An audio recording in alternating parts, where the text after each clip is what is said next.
Hello friends, कैसे हो आप लोग। तो आज केमिकल बॉन्डिंग का हमारा 4th लेक्चर है, हाइब्रिडाइजेशन। ठीक है, तो हम ट्राई करते हैं कि इस लेक्चर में कंप्लीट हाइब्रिडाइजेशन को हम देख लेते हैं। तो हाइब्रिडाइजेशन का हम देखते हैं सबसे पहले कि इसकी शुरुआत कैसे कैसे पता चला कि हमें हाइब्रिडाइजेशन की ज़रूरत है। ठीक है, तो अभी हम इसका थोड़ा सा बेसिक देखते हैं। मैंने ये एग्जांपल पिछले लेक्चर में भी देखा था और मैं अभी थोड़ा सा जल्दी से रिकैप कर लेती हूँ, क्योंकि हमें आगे में पता चले कि हमें हाइब्रिडाइजेशन की ज़रूरत क्यों पड़ी थी। ठीक है, तो ये देखो कार्बन है, कार्बन के जो हम इलेक्ट्रॉनिक कॉन्फ़िगरेशन लिखेंगे तो ऐसे लिखेंगे 1s2 2s2 2p2। ठीक है, इसके ग्राउंड स्टेट का हम ऐसे एनर्जी सेल करेंगे, पहले एस ऑर्बिटल में 2 इलेक्ट्रॉन, फिर 1s में, फिर 2s में, फिर 2p में। तो ये 2s में भी फुल है, 2p में भी, इसमें 1s में भी फुल है, 2s में भी फुल है। ये जो 2p है इसमें 1 2 तो चार ही होते हैं ना कार्बन के इलेक्ट्रॉन्स, 2 2 4 2 6 होते हैं। तो 2 2 4 और 2 6 इस तरह से हम इसको फिल कर दिए। अब देखो क्या करना है यहाँ पे, जब हम इसका एक्साइटेड स्टेट देखेंगे तो क्या करेगा यहाँ पे, excited state in the sense कि ये जो एस ऑर्बिटल है यहाँ से एक इलेक्ट्रॉन निकल के यहाँ चला जाएगा। तो अब कितने अनपेयर्ड इलेक्ट्रॉन हुए, 4। एक ये रहा, एक एक एक 3 ये और एक ये 4। तो 4 अनपेयर्ड इलेक्ट्रॉन है, तो 4 हाइड्रोजन आके इसके साथ बॉन्ड बना सकते हैं और इसीलिए कार्बन के 4 बॉन्ड होते हैं। ठीक है, तो यहाँ तक हमें चीज़ें पता चल गई। तो अब हम यहाँ पर देखते हैं, ये जो हमारा दिख रहा है ये 2s और 1s है। ठीक है, 2s किसका है, ये कार्बन का, और 1s किसका है, हाइड्रोजन का। 2s और 1s कार्बन और हाइड्रोजन का बॉन्ड है। 2px और 1s किसका है, हाइड्रोजन का, और 2px किसका है, ये देखो p में क्या होता है, 3 ऑर्बिटल होते हैं ना, px py pz। तो ये px है, ये py है, pz है। ठीक है, तो 2px 2py 2pz और हाइड्रोजन का 1s 1s 1s, तो इस तरह का बॉन्ड है। तो ये बोल रहा है कि भाई देखो ये दोनों तीनों जो है वो तीनों क्या लग रहा है, इक्वल बॉन्ड्स लग रहे हैं, और ये थोड़ा सा अलग बॉन्ड लग रहा है, 2s का 1s का, तो ये अलग बॉन्ड लग रहा है। तो इनकी जो एनर्जी, इन तीनों की जो एनर्जी है, जो p ऑर्बिटल के साथ हाइड्रोजन इलेक्ट्रॉन शेयर करके जो बॉन्ड बना रहे हैं, वो इन दोनों का जो बॉन्ड है वो इक्वल है, और एज कम्पेयर टू इसके ये ज़्यादा स्ट्रॉन्ग है, इन्होंने ऐसे बताया। लेकिन एक्सपेरिमेंटली क्या पता चला, according to initial VB theory, जो 2 टाइप्स के बॉन्ड होते हैं, ठीक है, बॉन्ड एंगल 90 डिग्री होता है किसमें, CH4 में।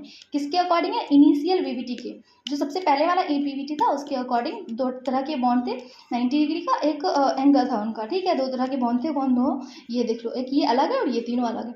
तो लेकिन क्या होगा, एक्सपेरिमेंटली जो CH4 है उनके सारे बॉन्ड लेंथ सेम निकले, बॉन्ड स्ट्रेंथ बॉन्ड लेंथ सब कुछ इक्वल, बिल्कुल कोई डिफरेंसेस नहीं है चारों के चारों बॉन्ड में। ठीक है, और ऑल बॉन्ड एंगल जो है वो 109.28 मिनट है।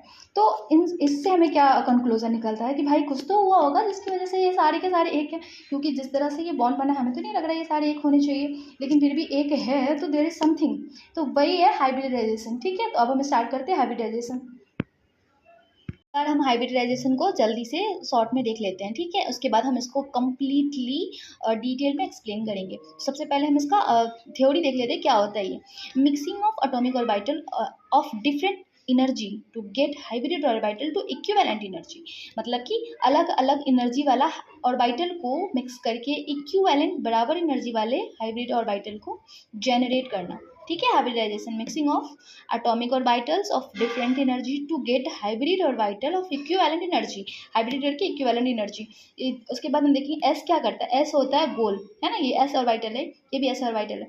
एस ऑर्बिटल क्या करता है, S want directionality nature, direct वो चाहता है कि मेरे जो मतलब जो भी हमारे पास नहीं होता हम वही चाहते हैं ना, पी चाहता है एस वाला कैरेक्टर, एस चाहता है पी वाला कैरेक्टर, तो जो एस है वो डायरेक्शनैलिटी चाहता है अपनी लाइफ में, तो वो पी के साथ मिक्सिंग होगा। आफ्टर मिक्सिंग देखो इस तरह से दिखेगा, अभी क्या है 90 डिग्री एंगल पे, 90 डिग्री एंगल पे तो दोनों साइड एटम के बीच रिपल्सन हो रही है, अनहाइब्रिड पी ऑर्बिटल है ये, और repulsion between side atom unhybrid है। आफ्टर मिक्सिंग ये 180 डिग्री के 180 डिग्री में आ रहा है, जो दो जो ये है लोब है वो बिल्कुल छोटा छोटा सा हो गया, कोई रिपल्सन नहीं। ठीक है, तो जैसे देखो sp3 sp2 और sp है, इसका एंगल है 109 120 और 180। ठीक है, 109 है, 120 और 180 है। तो इधर से हम अगर इधर से इधर जा रहे हैं तो क्या हो रहा है कि बॉन्ड एंगल इंक्रीज हो रहा है, परसेंटेज एस कैरेक्टर इंक्रीज हो रहा है, 25% है, फिर 33.30% है, फिर 50%। तो अब थोड़ा सा कैरेक्टर देख लेते हैं, कैरेक्टर ऑफ हाइब्रिड ऑर्बिटल कैसा होगा। हाइब्रिड ऑर्बिटल हैव 2 अनइक्विवेलेंट लोब, एक तो बिल्कुल छोटा सा हो गया, एक बहुत बड़ा सा हुआ, देखो एक छोटा सा, ये दो, ये छोटा सा है, ये बहुत बड़ा सा। ठीक है, एस के साथ मिक्सिंग होने पर, ठीक है, greater lobes has electron density, more electron density, जो बड़ा स्लोब है इसके पास बहुत ज़्यादा electron density. Hybrid orbitals from a strong bond as compare to an hybrid orbital, जो हाइब्रिड ऑर्बिटल है उसके जो बॉन्ड होते हैं वो बहुत ज़्यादा स्ट्रॉन्ग होते हैं, किसके कंपेयर में, एन हाइब्रिड ऑर्बिटल के कंपेयर में। परसेंटेज एस कैरेक्टर इन्वर्सली होता है बॉन्ड लेंथ के, जितना ज़्यादा परसेंटेज एस होगा उतना कम बॉन्ड लेंथ होगा और उतना ज़्यादा बॉन्ड स्ट्रॉन्ग होगा। परसेंटेज एस बॉन्ड स्ट्रेंथ के डायरेक्टली प्रोपोर्शनल होते हैं। और वाइब्रेशनल स्ट्रेचिंग फ्रीक्वेंसी के भी डायरेक्टली प्रोपोर्शनल होते हैं परसेंटेज एस और बॉन्ड एंगल के भी। तो हमारा जो नेक्स्ट में हम यही देखने वाले हैं, बॉन्ड एंगल ही विस्पर थ्योरी देखेंगे, बॉन्ड एंगल देखेंगे, ठीक है। तो अब हम इसको कम्प्लीटली डिटेल में थोड़ा थोड़ा करके समझते हैं ताकि हमारा जो हाइब्रिडाइजेशन है वो चैप्टर बिल्कुल क्लियर हो जाए। कैरेक्टर मिक्सिंग ऑफ एटॉमिक और वाइटल ऑफ इंडिविजुअल एटम, ठीक है। तो क्या बोला है कि जो कैरेक्टर है उसको मिक्सिंग करते हैं, कैसे हम जो भी एस और वाइटल पी और वाइटल था वो सबको हम मिक्स करते हैं। मिक्स करने के बाद जो ऑर्बिटल तैयार करते हैं वो सारे ऑर्बिटल सेम एनर्जी के होते हैं, ठीक है। सारे ऑर्बिटल सेम एनर्जी के होते हैं, तो उसी को हम क्या बोलेंगे, हाइब्रिडाइजेशन बोलेंगे। Character mixing of atomic orbital जैसे कि अभी तक हमने देखा था 2s था 2p था, तो उन सबको मिक्स करने के उन सबको मिक्स करके एक जो चारों ऑर्बिटल सेम एनर्जी का फॉर्म हुआ है, तो उसे हम सेम एनर्जी है, सेम है बिल्कुल, ठीक है, सेम एनर्जी का फॉर्म हुआ। तो यहाँ पे हाइब्रिडाइजेशन किस तरह का होता है, एक है स्टेरिक, एक है इलेक्ट्रॉनिक, ठीक है, स्टेरिक और इलेक्ट्रॉनिक। भैया यहाँ पे देखो sp3 हाइब्रिडाइजेशन है, इन दोनों में एस और पी को मिला दिया इन्होंने। एस और पी को मिलाया, देखो एक एस है, एक एस का ऑर्बिटल है और 3 पी का ऑर्बिटल है, तो तीनों को मिलाया तो यहाँ पे देखो हर एक ऑर्बिटल जो चारों बना है ना, हर एक ऑर्बिटल sp3 ही है। ये भी sp3 है, ये भी sp3 है, ये भी sp3 और ये भी sp3 है। क्यों? क्योंकि इन्होंने पहले मिक्स करा है आपस में, सारे एटॉमिक ऑर्बिटल को आपस में मिक्स किया और उसके बाद उन्होंने एक सेम एनर्जी वाला चारों ऑर्बिटल बनाया और अब उसके साथ एस जो है बॉन्ड फॉर्म कर रहा है। तो इस वजह से वो जो चारों का चारों बॉन्ड लेंथ है वो इक्वल आ रहा है, उनके बीच का एंगल है वो भी इक्वल आ रहा है, इक्वल एनर्जी आ रही है, ठीक है। तो ये है हमारा हाइब्रिडाइजेशन। अब हम इसको एक बार देखते हैं। देखो एंगल यहाँ इनका, ये एंगल जो इनिशियल था उसका, ठीक है, और इनके बीच रिपल्सन हो रहे थे, ये हमारा जो मिक्स होके बना है, मिक्स होके चारों इक्वल बना है और सबके भी सेम बॉन्ड एंगल है, ओके। तो अब हाइब्रिडाइजेशन हम देख लेते हैं, उसका क्या होता है वो सारे फीचर्स देखते हैं। सबसे पहले क्या है, एनर्जी रिमेन कंजर्व्ड, ठीक है। Energy of atomic orbital before hybridisation है, energy after hybridisation remain nearly same. In the sense के कहने का सेंस है कि अगर जब हम एटॉमिक ऑर्बिटल को मिक्स करते हैं तो एटॉमिक ऑर्बिटल को मिक्स करने से पहले की जो एनर्जी होती है वो बिल्कुल इक्वल होती है किसके, जब हम एटॉमिक ऑर्बिटल को मिक्स करते हैं उसके बाद की एनर्जी जो होती है उसकी, ठीक है, तो वो बिल्कुल इक्वल होती है। पहला पॉइंट क्लियर हो गया। सेकेंड करते हैं, if ideal mixing occur then all hybridized orbital have same energy. अगर हम मिक्सिंग जो करते हैं तो क्या करते हैं, सारे जितने भी हाइब्रिडाइज्ड ऑर्बिटल है उनकी एनर्जी सेम होती है, जितने भी हाइब्रिडाइज्ड ऑर्बिटल है क्या उनकी एनर्जी सेम होती है। नॉट नेट लॉस और loss gain of character know several, मतलब कि कोई ना तो गेन होता है ना तो लॉस होता है, ठीक है। तो तीसरा पॉइंट यहाँ से क्लियर हो गया। Four, number of atomic orbital undergoes hybridization, जितने एटॉमिक ऑर्बिटल हाइब्रिडाइजेशन के मतलब हाइब्रिडाइजेशन होते हैं, हाइब्रिडाइजेशन के लिए हो जाते हैं, are same equal to the number of hybrid orbital formed. जितने जाते हैं एटॉमिक ऑर्बिटल उतने ही हाइब्रिड ऑर्बिटल फॉर्म होते हैं। इन द सेंस कि यहाँ पे भी 4 क्या था ना, एक एस का था ऑर्बिटल और 3 पी का था, तो ये 4 ऑर्बिटल था, लेकिन ये हाइब्रिडाइजेशन होने के बाद चारों sp3 बन के 4 ही आया है, तो दोनों में इक्वल है। मतलब वही कहने का मतलब जितने एटॉमिक ऑर्बिटल पहले थे उतने भी हाइब्रिड ऑर्बिटल बन के आए बाद में। देखो hybrid orbital always form sigma bond, ठीक है, या फिर हम बोल सकते हैं कि sigma bond are always formed by hybrid orbital. Hybrid orbital से हमेशा सिग्मा बॉन्ड फॉर्म होती है, या फिर हाइब्रिड ऑर्बिटल क्या करता है, हमेशा सिग्मा बॉन्ड फॉर्म करते हैं। जैसे अभी देखो यहाँ पे एस है और यहाँ पे पी है, हमने एक एस की ऑर्बिटल ले ली, यहाँ पे पी की ऑर्बिटल ले ली, आपस में दोनों को मिक्सिंग किया, मिक्स करके हमने जो ऑर्बिटल तैयार किया उसको बोलते हैं sp। क्या बोलते हैं इसको, sp। अब यहाँ पे देखो s भी 50% है, p भी 50% है, क्यों? क्योंकि इसका भी एक ही ऑर्बिटल है, इसका भी एक ही ऑर्बिटल है, ठीक है। तो ये sp है, ठीक है। इन दोनों के बीच कितनी एंगल है, 180 डिग्री का एंगल है। अब हम देखते हैं, s हमने एक ऑर्बिटल ले लिया, p के हमने 2 ऑर्बिटल ले लिया, तो अब हम यहाँ पे क्या बोलेंगे, p के 2 हैं तो p2 और s 1, तो s 1 है तो sp2 बोलेंगे इसको। अब बताओ s कितने होंगे यहाँ पे, 33.3% और p जो है वो 66.6%, ठीक है। तो ये इसका एंगल देखो, इनके बीच का 120 एंगल है। अब sp3 हम देखते हैं, sp3 s, इसमें 3 p ऑर्बिटल लिया हमने, s एक ऑर्बिटल s लिया, तो अब p जो s जो है वो 25% है और ये पूरा 75% है p। ऑफकोर्स p के 3 है ना, तो ये 75% p है और ये 25%। तो अब इनके बीच के एंगल कितने हैं, 109.828 मिनट, ठीक है। तो अब यहाँ पे एक मैं चीज़ बता रही हूँ आपको, ये हमारा न्यूक्लियस, सही है, हमारा ये है 2s और ये है 2p, ठीक है। तो ये 2s और 2p जो है इनको हम आपस में मिक्स करेंगे, मिक्स करके sp ऑर्बिटल बनाएंगे। तो एक ऑर्बिटल नीचे आया और एक यहाँ से गया, तो क्या हो गया, sp बना, और यहाँ बीच में आ गया 50-50, ठीक है, क्योंकि दोनों एक ही ऑर्बिटल है तो 50 ये भी जाएगा 50 ये भी आएगा, तो ये दोनों बीच में आ गया। अब यहाँ से क्या करना है, अब यहाँ से जब हमने p का 2 ऑर्बिटल लिया और s का 1 ऑर्बिटल लिया तो ऑफकोर्स वो p के नज़दीक ही रहेगा, तो ये p के नज़दीक है। और जब हमने p का 3 ऑर्बिटल ले लिया और s का, तो यहाँ पे लगभग इसी के बराबर है। कंक्लूजन क्या निकलता है इसका, इनका कंक्लूजन क्या निकलता है कि परसेंटेज एस कैरेक्टर जो है वो directly proportional to bond angle के हैं, ठीक है। तो जितना ज़्यादा परसेंटेज एस कैरेक्टर बढ़ रहा है उतना ज़्यादा बॉन्ड एंगल हो रहा है। अभी मैं आपको दिखाती हूँ इसको, यहाँ देखो, यहाँ पे परसेंटेज एस कैरेक्टर में एस कितना है, 50% है, तो 50% है तो सबसे ज़्यादा एंगल यहीं पे है 180 डिग्री, ठीक है। अब जहाँ पे एस 33.3% है, 50% से तो कम ही है ना, तो 33.3% है, तो यहाँ पे बॉन्ड एंगल कितना है, यहाँ पे बॉन्ड एंगल है 120। अब देखो जब 25% रह गया हमारा एस कैरेक्टर इसमें हाइब्रिड ऑर्बिटल में, तो यहाँ पे अब बॉन्ड एंगल कितने आ गए 109।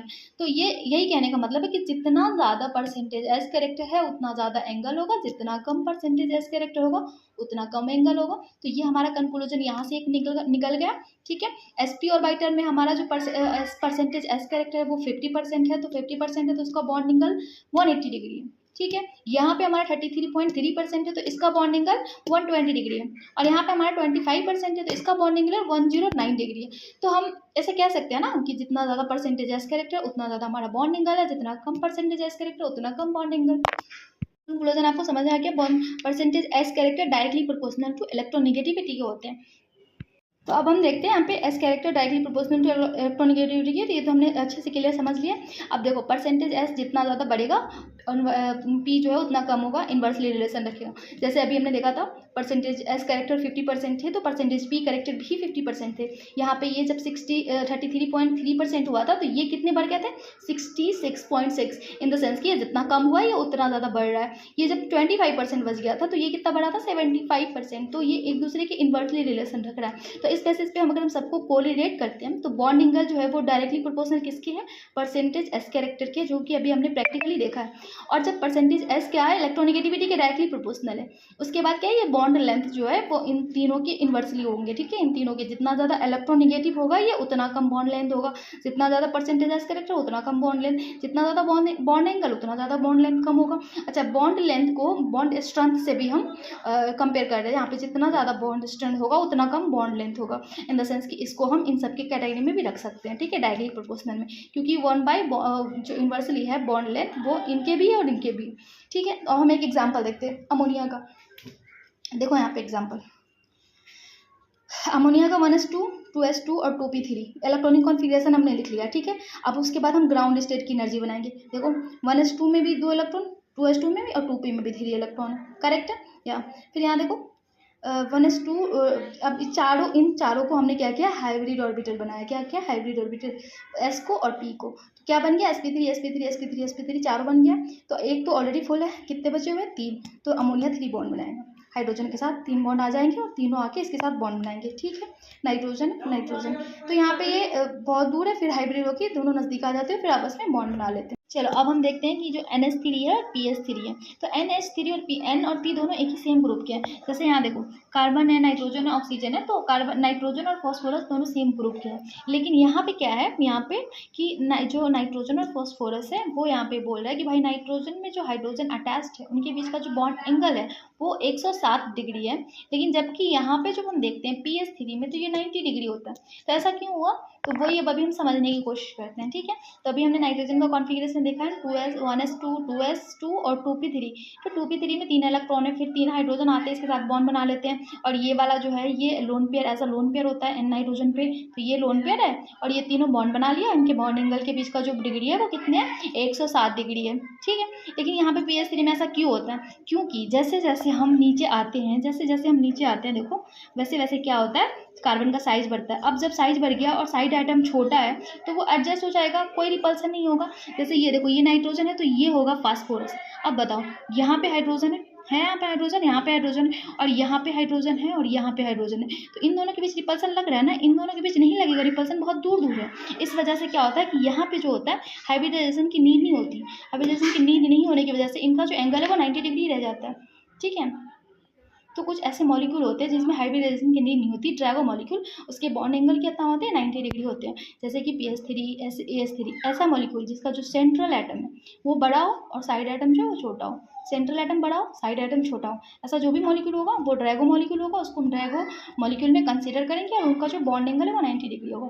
There is no need to hybridization, वहाँ पे हाइब्रिडाइजेशन की जरूरत ही नहीं है। ठीक है, अब हम यहाँ पे देखते हैं PS3 और PF3, इन दोनों में देखो क्या, PS3 अभी हमने देखा इसमें हाइब्रिडाइजेशन की जरूरत नहीं है, बिल्कुल ये ड्रैगो मॉलिक्यूल है, इनका बॉन्ड एंगल 90 डिग्री है। ठीक है, फॉस्फोरस का साइज़ बड़ा है, लेकिन यहाँ पे क्यों है, क्योंकि इसका जो साइड आइटम है भाई वो बड़ा नहीं है, वो भी छोटा ही है फ्लोरीन, लेकिन वो है पीरियोडिक टेबल का सबसे मोस्ट इलेक्ट्रोनेगेटिव एलिमेंट। तो ये क्या करेगा, ये चार्ज कॉन्स्ट्रक्शन करेगा, ये चार्ज कॉन्स्ट्रक्शन करके क्या करेगा, रिपल्सन करके बॉन्ड को छोटा बना देगा। जितना ज़्यादा इलेक्ट्रोनेगेटिव उतना कम बॉन्ड एंगल, देखा हमने ना, बॉन्ड एंगल उतना कम, तो क्या होगा कि यहाँ पे ये चार्ज जैसे ही खींच के इलेक्ट्रॉन सेंट्रल एटम से, ये साइड एटम जो फ्लोरीन है इलेक्ट्रोनेगेटिव है, ये खींच के बॉन्ड एंगल छोटा बना देगा और फिर वो रिपल्सन स्टार्ट हो जाएंगे और फिर यहाँ पे भी हाइब्रिडाइजेशन की नीड होगी, हाइब्रिडाइजेशन की नीड होगी। यहाँ देखो चार्ज कंस्ट्रक्शन करता है, छोटा करता है, एनर्जी गैप डिक्रीज करता है due to charge construction, repulsion increase, that's why hybridization occur in case of PF3। ठीक है, तो यहाँ पे हाइब्रिडाइजेशन हमारा थ्योरेटिकल कंप्लीट होता है। अब मैथमेटिकल हम एक बार देख लेंगे अगले लेक्चर में। ठीक है, उसके बाद हम आगे वाले लेक्चर को देखेंगे। ठीक है, आपको इसका PDF चाहिए होगा तो आप मुझे मैसेज कर देना, मैं PDF प्रोवाइड कर दूँगी।